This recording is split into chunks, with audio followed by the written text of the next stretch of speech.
Destaque final do professor Marco Antônio Villa. Olha, vamos pensar um pouquinho sobre o empresariado brasileiro e a política nacional. Isso foi uma preocupação no final dos anos 50, do século XX, início dos anos 60, da sociologia brasileira. O próprio Fernando Henrique Cardoso escreveu um pequeno livro que era o Empresariado Industrial e o Desenvolvimento Econômico do Brasil. Era um tema, né? Na época se falava muito, abre aspas, uma expressão entre aspas, burguesia nacional, tal. Havia uma ideia que era mais ou menos recorrente em setores de centro-esquerda no Brasil, de que o desenvolvimento econômico nacional havia uma contraposição entre os interesses nacionais e os interesses estrangeiros. À época, as empresas estrangeiras eram chamadas de multinacionais e havia uma grande discussão sobre a lei de remessa de lucros, que eram os lucros obtidos aqui no Brasil, que eram enviados para suas matrizes e tal.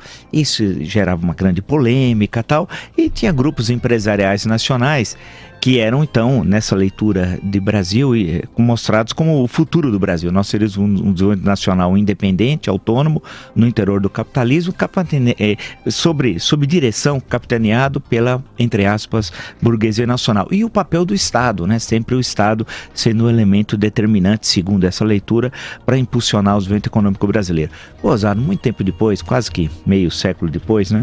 Como é que fica a questão do empresariado brasileiro? Ele é omisso. Percebam que as centrais, nós temos uma estrutura piramidal que vem da ditadura do Estado Novo. Você tem os sindicatos, federações e depois confederação, né?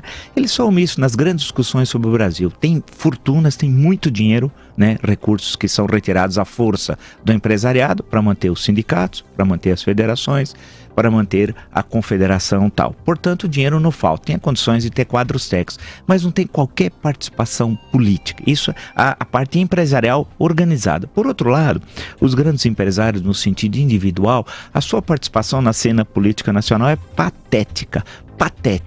Eles não conseguem ter uma inserção na luta política, não conseguem desenhar um país. A questão social para eles é absolutamente irrelevante. O que eles pensam é no bolso deles. E o que eles puderem saquear do Estado, eles saqueiam sem piedade, sem dó nem piedade. Não consegue ter uma visão nacional, não consegue entender que eles são brasileiros, não. Eles são donos do seu negócio e para manter o seu negócio e expandi-lo, eles fazem qualquer coisa. Esse empresariado dia muito perdeu a perspectiva do que quer ser brasileiro tal. E é interessante porque nos momentos críticos que nós vivemos, inclusive os mais recentes, a omissão.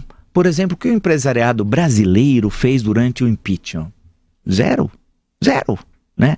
Para não dizer zero, vamos fazer uma menção honrosa em certo momento à Fiesp e tal. E no momento quase que da votação, a Federação do Rio de Janeiro, da Indústria do Rio de Janeiro, que resolveu colocar um anúncio no jornal. Isso zero. E nas questões mais recentes, e numa política industrial, por exemplo, isso para falar só estou falando do setor industrial, mas podemos passar para outros setores. A omissão da Confederação Nacional da Agricultura, passar pelo comércio, eles são absolutamente omissos. É incrível, foi passando o tempo, é bom lembrar que os empresários, nesses momentos que eu citei, década de 50, 60, e podemos retroagir, década de 40, década de 30, vamos lembrar o Roberto Simons, entre outros, que chegou a ser constituinte em 1933, 34, que não foram eleitos, porque a constituinte de 33, 34 teve deputados classistas indicados, 20 por empresários e 20 por trabalhadores, além dos eleitos, tal. Ele era um dos representantes empresariais, tal. Mas esse tipo de empresário que tem uma participação política, que reflete, ele tem até uma história econômica do Brasil, Roberto Simples, isso desapareceu. Agora são esses elementos pífios, que não cheiram, não fedem, me desculpe usar essa expressão, são pessoas inexpressivas, que falam sem nenhum compromisso com o Brasil. Na verdade, eles não são brasileiros.